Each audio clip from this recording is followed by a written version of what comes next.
Hello everyone, नमस्ते और स्वागत है आप सभी का मेरे एक नए वीडियो में। तो चलिए शुरू करते हैं।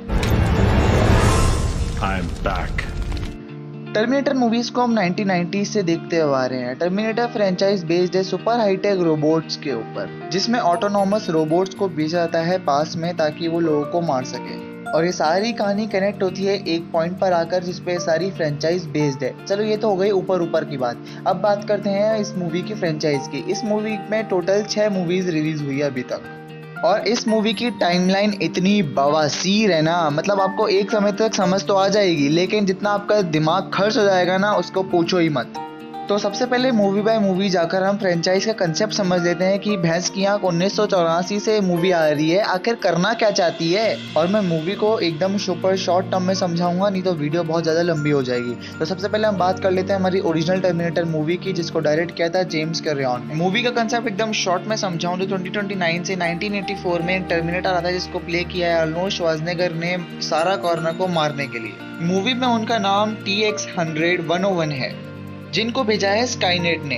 और यहाँ पे काइल रीज भी हैं जो 2029 से 1984 में आए हैं सारा कॉर्नर को बचाने के लिए और उनके साथ बच्चे करने के लिए। टर्मिनेटर सारा कॉर्नर को इसलिए मारना चाहता है ताकि जॉन कभी पैदा हो ही नहीं सके, लेकिन काइल रीज और सारा कॉर्नर अपने प्लान में सफल हो जाते हैं। और जैसे मूवी का अंत होना चाहिए था, काइल रीज भी मर जाता है और बुरा टर्मिनेटर भी मारा जाता है। अब यहाँ पे स्काईनेट का सबसे पहला मिशन तो फेल हो गया और वहीं पे आती है हमारी second movie Terminator 2 judgment day, जहां पर सारा कॉर्नर अब जेल में है क्योंकि उसने एक हाईटेक रोबोट्स फैसिलिटी को बॉम्ब से उड़ाने की कोशिश करी थी जो स्काईनेट से जुड़ा हुआ था।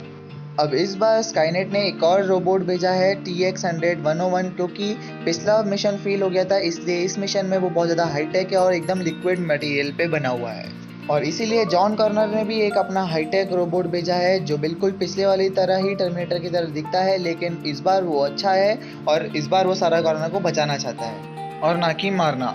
दोनों रोबोट्स के बीच में अपने प्लान के मुताबिक दोनों फाड़ू फाइट होती है और जो T-1000 होता है उसकी मौत ग्रेनेड से होकर लावा में गिरकर होती है और T-800 भी खुद को लावा में झोंक लेता है ताकि उसकी टेक्नोलॉजी से वापस कोई ये सब शुरू नहीं कर ले। स्काईनेट 2 फ्यूचर रोबोट को भेज कर भी अपना प्लान में सक्सेसफुल नहीं हुआ।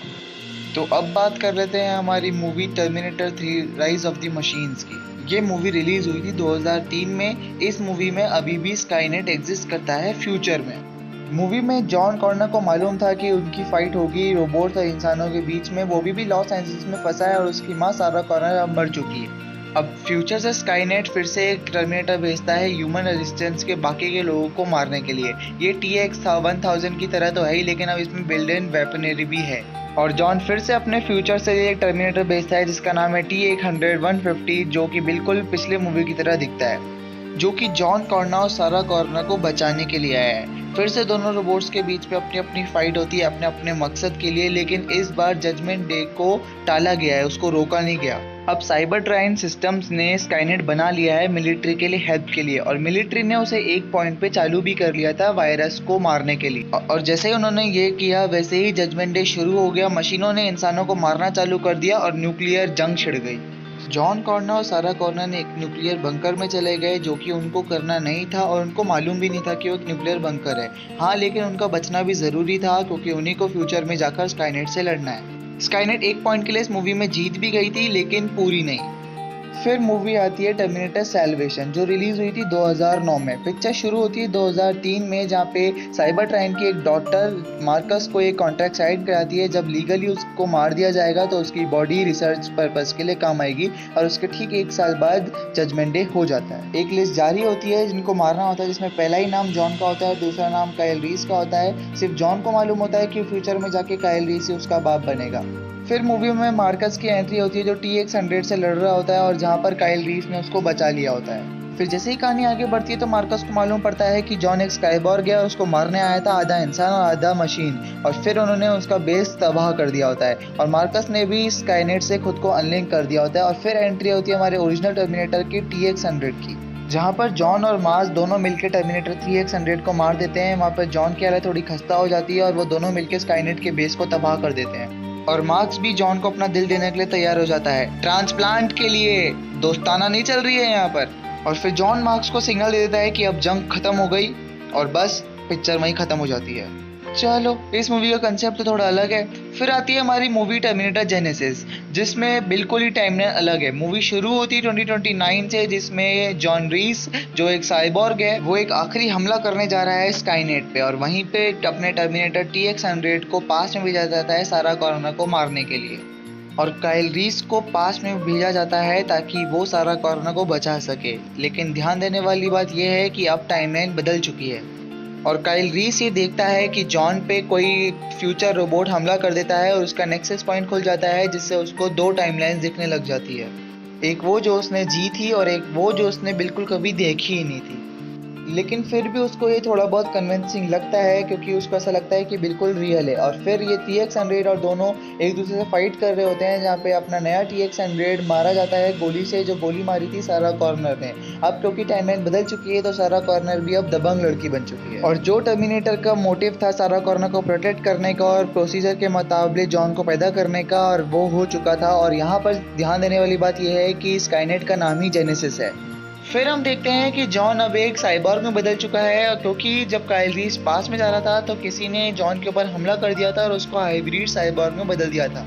और फिर जॉन को स्काईनेट ने पास में भेज दिया था ताकि जेनेसिस तक एक्टिवेट होने तक उसको प्रोटेक्ट करे। अब जेनेसिस के पब्लिक रिलीज के पहले काइल, सारा और हमारे चचा को TX-100 को रोकना ही होगा। और जैसे ही जेनेसिस को लगता है कुछ लफड़ा है तो फिर वो अपनी टाइमलाइन और भी तेज कर देता है। अब क्लाइमैक्स में दोनों रोबोट्स के बीच में फिर से लफड़ा होता है। TX-100 जो है उसको टाइम मशीन में रोक के रखता है और उससे एक बहुत बड़ा एक्सप्लोजन होता है, जिससे स्काईनेट तबाह हो जाता है और TX-100 एक लिक्विड में गिर जाता है, जिससे उसको जीवन दान मिलता है और सारा कॉर्नर और जॉन एक बंकर में छुप जाते हैं, जिनसे वो बच जाते हैं। और जिसके बाद जॉन यंगर जॉन से मिलता है और उसको एक चीज बताता है कि स्काईनेट ही जेनेसिस है, जो कि उसको बाद में समझ आएगा क्योंकि अभी तो वो बच्चा है। फिर इनके पोस्ट क्रेडिट सीन भी आने लगे, जिसमें बताते हैं कि स्काईनेट का कोर अभी भी जिंदा है। फिर आती है मूवी टर्मिनेटर डार्क फेट, जो टर्मिनेटर 2 जजमेंट डे से 27 साल आगे की कहानी है। फिर हम देखते हैं एकदम सुपर हाई फाई टेक्नोलॉजी पे टर्मिनेटर जो है डैनी पे हमला कर देता है, जो कि एक साइबॉर्ग है, ताकि उसको और उनके दोस्तों को मार सके। फिर उसके बाद टर्मिनेटर और ओरिजिनल टर्मिनेटर हमसे मिलते हैं फ्यूचर को बचाने के लिए।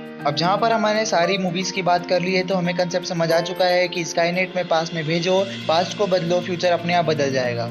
तो इससे ये समझ आ रहा है कि स्काईनेट फ्यूचर और प्रेजेंट में कुछ नहीं कर सकती, इसलिए वो सिर्फ पास्ट बदलती है, जिससे पास्ट बदल फ्यूचर बदल जाता है। और यही है मूवी का कंसेप्ट। और पूरी की पूरी फ्रेंचाइज एक पॉइंट पे आके कनेक्ट हो जाती है कि स्काईनेट को रोकना और दुनिया को बचाना। और हर मूवी के एंड में हमें मालूम पड़ा है कि स्काईनेट को सिर्फ टाला जा सकता है, उसको रोका नहीं जा सकता। और पूरी फ्रेंचाइज का कंसेप्ट भी यही है, हर मूवी पास्ट में स्ट्राइक करती है, जिसमें किसी को मारना होता है, किसी को बचाना होता है, और स्काईनेट को तो रोकना होता ही है। तो कैसी लगी आपको ये कॉम्प्लिकेटेड वीडियो, मुझे कमेंट करके जरूर बताना। अगर आपको वीडियो अच्छी लगी तो लाइक करना मत भूलना, चैनल को सब्सक्राइब करना मत भूलना। इस वीडियो को चाहे जितना शेयर करो फ्रेंड के साथ, फैमिली के साथ। मैं फिर आऊंगा एक जल्द नई वीडियो के साथ। Till then, good bye.